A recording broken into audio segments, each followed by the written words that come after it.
University کا آخری دن میری زندگی کے خوبصورت ترین دنوں میں سے ایک تھا۔ آخری پیپر ختم ہوتے ہی پورا کیمپس خوشیوں سے بڑھ گیا تھا۔ ہر طرف طلبہ ایک دوسرے کے ساتھ تصویریں بنا رہے تھے، کوئی اپنے استاد سے گلے مل رہا تھا اور کوئی اپنے دوستوں سے وعدے کر رہا تھا کہ زندگی میں جہاں بھی جائیں گے رابطہ قائم رکھیں گے۔ میں بھی اپنے دوستوں کے ساتھ کھڑا مسکرا رہا تھا۔ ہم سب کے دلوں میں ایک امید تھی کہ اب ڈگری ملنے کے بعد اچھی نوکری مل جائے گی۔ میرے دوست حمزہ نے ہنستے ہوئے کہا کہ اگلے سال تک ہم سب اپنی اپنی نوکریوں میں مصروف ہوں گے۔ سب ہنس پڑے اور میں نے بھی مسکرا کر کہا، اس کی بات پر سر ہلا دیا، کیونکہ مجھے بھی یقین تھا کہ میری محنت کبھی ضائع نہیں جائے گی۔ میں نے یونیورسٹی کی عمارت کو آخری بار دیکھا تو 4 سال کی بے شمار یادیں ایک ساتھ آنکھوں کے سامنے آ گئی۔ کبھی امتحانوں کی راتیں یاد آتی، کبھی دوستوں کے ساتھ گزارے ہوئے لمحے، اور کبھی وہ دن جب فیس جمع کروانے کی آخری تاریخ قریب آتی تھی اور گھر میں پریشانی کا ماحول بن جاتا تھا۔ میرے ابا نے میری تعلیم کے لیے اپنی ہر خوشی قربان کی تھی۔ کئی مرتبہ انہوں نے قرض لیا، کئی مرتبہ اپنی ضروریات ٹال دیں، لیکن میری پڑھائی کبھی نہیں رکوائی۔ امی بھی ہمیشہ یہی کہتی تھیں کہ بیٹا صرف دل لگا کر پڑھو، باقی سب اللہ تعالیٰ بہتر کرے گا۔ ان کی دعاؤں اور قربانیوں کی وجہ سے آج میں اپنے ڈگری ہاتھ میں لیے کھڑا تھا۔ گھر پہنچا تو امی نے دروازہ کھولتے ہی مجھے گلے لگا لیا۔ ان کی آنکھوں میں خوشی کے آنسو تھے۔ تھوڑی دیر بعد ابو بھی دفتر سے واپس آ گئے۔ ان کے ہاتھ میں مٹھائی کا ڈبہ تھا۔ انہوں نے مسکراتے ہوئے کہا، آج میرا بیٹا گریجویٹ بن گیا ہے۔ شام ہوتے ہی محلے والے اور رشتہ دار مبارکبادیں دینے آنے لگے۔ ہر کوئی یہی کہہ رہا تھا کہ اب ہمارے گھر کے حالات بدل جائیں گے۔ کوئی کہتا سرکاری نوکری ضرور ملے گی، کوئی کہتا کسی بڑی کمپنی میں اچھی تنخواہ پر کام مل جائے گا۔ سب کی باتیں سن کر میرے دل میں بھی امید بڑھ گئی تھی۔ رات کو جب سب لوگ چلے گئے تو ہم تینوں ایک ساتھ بیٹھ کر کھانا کھانے لگے۔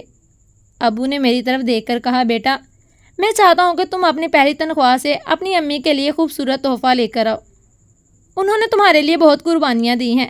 میں نے مسکرا کر کہا، ابو صرف تحفہ نہیں، سب سے پہلے میں آپ دونوں کو عمرہ کرواؤں گا۔ میری بات سن کر امی کی آنکھوں سے خوشی کے آنسو نکل آئے اور انہوں نے میرے سر پر ہاتھ رکھ کر بہت ساری دعائیں دیں۔ اس رات ہم بہت دیر تک اپنے آنے والے خوبصورت دنوں کے بارے میں باتیں کر رہے تھے۔ ہمیں پورا یقین تھا اب زندگی آسان ہو جائے گی، مگر ہمیں ذرا بھی اندازہ نہیں تھا کہ قسمت نے ہمارے لیے ایک بالکل مختلف راستہ لکھ رکھا ہے، اور آنے والے چند ہفتے ہماری زندگی کا سب سے مشکل امتحان ثابت ہونے والے تھے۔ ابو بار بار کہتے تھے کہ اب تمہیں زیادہ محنت نہیں کرنی پڑے گی، کیونکہ اب میری باری تھی کہ میں ان کا سہارا بنوں۔ اگلے ہی ہفتے میں نے نوکری کی تلاش شروع کر دی۔ صبح جلدی اٹھتا، صاف ستھرے کیے ہوئے کپڑے پہنتا، اپنی فائل سنبھالتا اور ایک دفتر سے دوسرے دفتر چلا جاتا۔ کہیں کہا جاتا کہ تجربہ چاہیے، کہیں سفارش مانگی جاتی، کہیں پر یہ جواب ملتا کہ اسامی خالی نہیں ہے۔ کئی جگہ تو میرا CV دیکھے بغیر ہی واپس کر دیا جاتا۔ پہلے مہینے مجھے بھی یقین تھا کہ جلد ہی کوئی اچھی خبر ملے گی، مگر ہر گزرتے دن کے ساتھ امید کمزور ہونے لگی۔ 2 مہینے گزر گئے، میرے موبائل پر کسی انٹرویو کی کال نہیں آتی۔ میں خود فون کرتا تو جواب ملتا کہ اگر ضرورت ہوئی تو آپ سے رابطہ کر لیا جائے گا۔ روز شام کو خالی ہاتھ گھر لوٹتا میرے لیے سب سے مشکل کام بن گیا تھا۔ امی دروازہ کھولتے ہی میری آنکھوں میں جواب تلاش کرتی اور میں مصنوعی مسکراہٹ کے ساتھ کہہ دیتا، ابھی جواب نہیں آیا۔ وہ کچھ نہ کہتی، مگر ان کی خاموشی مجھے اندر سے توڑ دیتی۔ گھر کے حالات بھی آہستہ آہستہ خراب ہونے لگے۔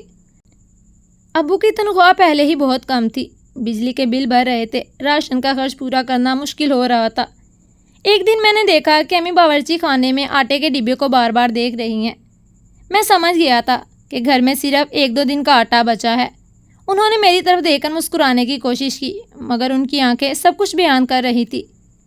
اسی رات میں نے ابو کو فون پر کسی جاننے والے سے قرض مانگتے سنا۔ میں اپنے کمرے میں بیٹھا یہ آواز سنتا رہا اور میری آنکھوں سے بے اختیار آنسو نکل آئے۔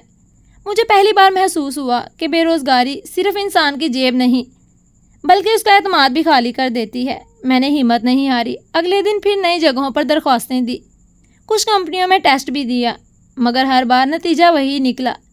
ایک جگہ انٹرویو لینے والے نے صاف کہہ دیا، اگر کسی بڑے آدمی کی سفارش ہو تو نوکری مل سکتی ہے۔ میں خاموشی سے وہاں سے نکل آیا۔ راستے بھر یہی سوچتا رہا کہ غریب کا سب سے بڑا جرم شاید یہی ہے کہ اس کے پاس سفارش نہیں ہوتی۔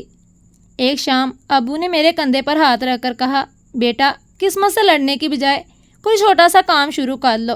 محنت کرنے والا کبھی چھوٹا نہیں ہوتا۔ ان کی بات میرے دل میں اتر گئی۔ میں پوری رات سوچتا رہا کہ کیا کیا جا سکتا ہے۔ میرے پاس صرف ایک قیمتی چیز تھی، میری بائک۔ اسی پر بیٹھ کر میں یونیورسٹی جاتا تھا۔ اس کے ساتھ بے شمار یادیں جڑی تھی، مگر اس وقت یادوں سے زیادہ ضروری گھر کا چولہا تھا۔ اگلی صبح میں نے بائک فروخت کر دی۔ پیسے ہاتھ میں آئے تو دل بھاری تھا، مگر ارادہ مضبوط تھا۔ جب گھر پہنچا تو امی نے پوچھا بائک کہاں پر ہے؟ میں نے آہستہ سے جواب دیا بیچ دی۔ وہ چند لمحے خاموش رہیں، پھر بولی بیٹا یہ تمہاری ضرورت تھی۔ میں نے ان کا ہاتھ پکڑ کر کہا امی ضرورت بائک کی نہیں، گھر کا خرچ ہے۔ بائک پھر آ جائے گی، مگر اگر ہم نے ہمت چھوڑ دی تو کچھ بھی واپس نہیں آئے گا۔ ابو نے میری طرف دیکھا، ان کی آنکھوں میں دکھ بھی تھا اور فخر بھی۔ میں نے انہی پیسوں سے بازار کے ایک مصرف کونے میں چھوٹا سا چائے کا اسٹال لگا لیا۔ شروع کے دن بہت مشکل تھے۔ صبح اندھیرا رہتا تو میں دودھ لینے نکل جاتا، پھر چولہا جلاتا، چائے تیار کرتا اور پہلے گاہک کا انتظار کرتا۔ محلے کے کچھ لوگ گزرتے، وہ طنز کرتے، اتنی پڑھائی کر کے آخر چائے ہی بیچنی تھی۔ کوئی ہنس کر کہتا ڈگری دیوار پر ٹانگ دو، روزگار تو یہی ہے۔ کتنا کہا تھا تمہارے باپ کو کہ کسی ورک شاپ میں تمہیں لگا لے، کام سیکھ جاؤ گے، مگر نہیں۔ اس کے باپ کے سر پر تو بھوت سوار تھا کہ بیٹے کو اعلیٰ تعلیم دلوائے گا، بڑے پوسٹ پر لگوائے گا۔ میرے حالات بدل جائیں گے۔ لوگ طنز کے نشتر چبوتے اور چلے جاتے، ان کی باتیں دل پر لگتی، مگر میں خاموش رہتا۔ میں نے فیصلہ کر لیا تھا کہ محنت سے کبھی شرمندہ نہیں ہوں گا، کیونکہ مجھے معلوم تھا کہ خالی جیب سے بہتر محنت کرنے والے ہاتھ ہوتے ہیں۔ اگر ان لوگوں کی باتوں کو دل پر لے لیتا تو میرے گھر والے بھوک سے مر جاتے۔ میں نے محنت جاری رکھی۔ چند ہی ہفتوں میں میری چائے کا اسٹال پر گاہک بڑھنے لگے۔ میں ہر آنے والے سے ادب سے بات کرتا، صاف ستھرے کپ استعمال کرتا اور ہمیشہ تازہ چائے بناتا۔ آس پاس کی دکانوں والے اب دوسرے ہوٹلوں کی بجائے میرے پاس آتے۔ ایک دکاندار نے ایک دن مسکرا کر کہا بھائی تمہاری چائے میں شاید محنت کا ذائقہ ہے، اس لیے شاید لوگ بار بار تمہارے پاس آتے ہیں۔ اس کی بات سن کر کئی دن بعد میرے چہرے پر دل سے مسکراہٹ آئی۔ شام کو جب گھر آتا اور امی کے ہاتھ پر دن بھر کی کمائی رکھتا تو ان کی دعائیں میری ساری تھکن ختم کر دیتی تھی۔ اگرچہ آمدنی زیادہ نہیں تھی، مگر اتنی ضرور ہو جاتی تھی کہ گھر کا چولہا عزت کے ساتھ جلتا رہے۔ ایک دن شدید بارش ہو رہی تھی، اکثر دکانیں بند ہو چکی تھی۔ میں بھی سامان سمیٹنے ہی والا تھا کہ ایک سفید کار آ کر میرے اسٹال کے سامنے رکی۔ اس میں سے تقریباً 60 سال کے قریب ایک بزرگ اترے۔ ان کے کپڑے سادہ تھے، مگر شخصیت بہت باوقار تھی۔ انہوں نے کرسی پر بیٹھتے ہوئے کہا بیٹا ایک کپ گرم چائے بنا دو۔ میں نے تازہ دودھ ڈال کر چائے بنائی اور ان کے سامنے رکھ دی۔ انہوں نے ایک گھونٹ لیا اور مسکرا کر بولے بہت اچھی چائے ہے، تم کب سے یہ کام کر رہے ہو؟ میں نے مختصر سا جواب دیا چند ماہ ہوئے ہیں۔ انہوں نے دوبارہ پوچھا کتنے پڑھے لکھے ہو؟ میں نے کہا سر میں نے BS کیا ہے، مگر نوکری نہیں ملی، اس لیے یہ کام شروع کر دیا۔ وہ چند لمحے خاموش رہے، پھر بولے اگر نوکری مل جائے تو یہ اسٹال چھوڑ دو گے؟ میں نے فوراً جواب دیا اگر اچھی نوکری ملی تو ضرور، لیکن اگر نہ ملی تو میں اسی کام کو بڑا کاروبار بنا دوں گا، میں کسی کے سامنے ہاتھ نہیں پھیلاؤں گا۔ انہوں نے چائے ختم کی، پیسے دیے اور بغیر کچھ کہے چلے گئے۔ اگلے دن دوبارہ آئے۔ اس بار انہوں نے میرے ساتھ تقریباً آدھا گھنٹہ بات کی۔ انہوں نے میری تعلیم، گھر کے حالات اور مستقبل کے بارے میں پوچھا۔ جاتے وقت بس اتنا کہا کل صبح 9 بجے اس پتے پر آ جانا۔ انہوں نے ایک وزٹنگ کارڈ میری طرف بڑھا دیا۔ میں نے کارڈ دیکھا تو حیران رہ گیا۔ وہ شہر کی ایک بہت بڑی فوڈ کمپنی کے مالک تھے۔ پوری رات مجھے نیند نہیں آئی۔ اگلی صبح میں وقت سے پہلے ان کے دفتر پہنچ گیا۔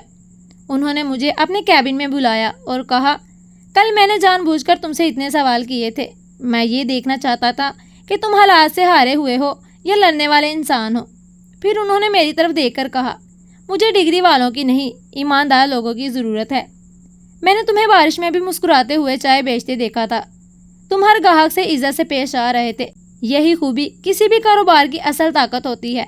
انہوں نے مجھے اپنی کمپنی میں ٹرینی سپروائزر کی نوکری پیش کی، تنخواہ بھی اچھی تھی اور آگے ترقی کے مواقع بھی تھے۔ میری آنکھوں میں خوشی کے آنسو آ گئے۔ میں نے فوراً اللہ تعالیٰ کا شکریہ ادا کیا اور ان کا بھی شکریہ ادا کیا۔ شام کو جب میں گھر پہنچا تو امی اور ابو لیٹے ہوئے تھے۔ پہلے تو وہ خاموش رہے، پھر امی کی آنکھوں سے آنسو بہنے لگے۔ ابو نے مجھے سینے سے لگا لیا اور کہا، بیٹا میں جانتا تھا کہ محنت کبھی ضائع نہیں جاتی۔ میں نے نوکری شروع کر دی، مگر میں نے اپنا چائے کا اسٹال بند نہیں کیا۔ میں نے وہ اسٹال محلے کے ایک غریب نوجوان کے حوالے کر دیا جو کئی مہینوں سے بے روزگار تھا۔ میں نے اس سے کہا، اس سے جتنی کمائی ہو اپنے گھر پر خرچ کرنا، بس ایمانداری سے کام کرنا۔ چند سال بعد میں اسی کمپنی میں ایک بڑے عہدے پر پہنچ گیا۔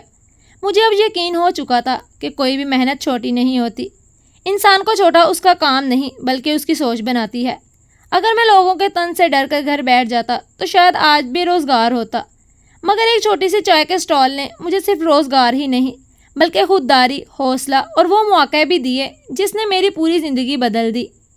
میں نے اپنی پہلی بڑی تنخواہ پکڑے ہاتھ میں رکھتے ہوئے مسکرا کر کہا، ابو یاد ہے ایک دن آپ نے کہا تھا کہ پہلی تنخواہ سے اپنی امی کے لیے تحفہ لے کر آنا، لیکن میں نے آپ دونوں سے یہ وعدہ کیا تھا۔ آج میں وہ وعدہ پورا کرنے آیا ہوں۔ ابو اور امی حیرت سے میری طرف دیکھنے لگے۔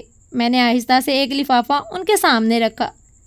ابو نے لفافہ کھولا تو اس میں عمرے کے ٹکٹ اور ویزا اور تمام سفر کے کاغذات موجود تھے۔ چند لمحوں تک وہ خاموش بیٹھے رہے، پھر امی کی آنکھوں سے آنسو بہنے لگے۔ وہ روتے ہوئے بولی، بیٹا بس تم خوش رہو، یہی ہمارے لیے کافی ہے۔ میں نے ان کا ہاتھ اپنے ہاتھ میں لے کر کہا، امی اگر آج میں قابل ہوا ہوں تو صرف آپ دونوں کی دعاؤں اور قربانیوں کی وجہ سے۔ یہ میری طرف سے کوئی احسان نہیں ہے، صرف ایک چھوٹی سی کوشش ہے کہ آپ کی محبت کا کچھ قرض ادا کر سکوں۔ ابو نے میری طرف دیکھا، ان کی آنکھیں نم تھیں۔ انہوں نے مجھے سینے سے لگا لیا اور بڑی ہوئی آواز میں کہا، آج تم نے ہمیں دنیا کا سب سے امیر انسان بنا دیا۔ چند ہفتوں بعد میں خود انہیں ایئرپورٹ چھوڑنے گیا۔ جب وہ احرام پہن کر روانگی کے لیے آگے بڑھے تو امی بار بار مڑ کر مجھے دیکھتی رہیں اور ہاتھ اٹھا کر دعائیں دیتی رہیں۔ گیٹ کے دروازے کی طرف جاتے ہوئے ابو نے مسکرا کر دور سے ہاتھ ہلایا تو میری آنکھیں بھیگ گئیں۔ میں وہیں کھڑا اللہ تعالیٰ کا شکر ادا کرتا رہا۔ اس دن مجھے محسوس ہوا کہ زندگی کی سب سے بڑی کامیابی بڑی تنخواہ یا اونچا عہدہ نہیں ہوتا، بلکہ وہ دن ہوتا ہے جب انسان اپنے والدین کے خواب اپنی محنت سے پورے کر دیتا ہے۔ اگر آپ کو کہانی اچھی لگی ہو تو ویڈیو کو لائک اور چینل کو سبسکرائب ضرور کریں، اور آپ کی اس اسٹوری کے بارے میں کیا رائے ہے، اپنی رائے کا اظہار کمنٹ سیکشن میں لازمی کریں۔ اللہ حافظ۔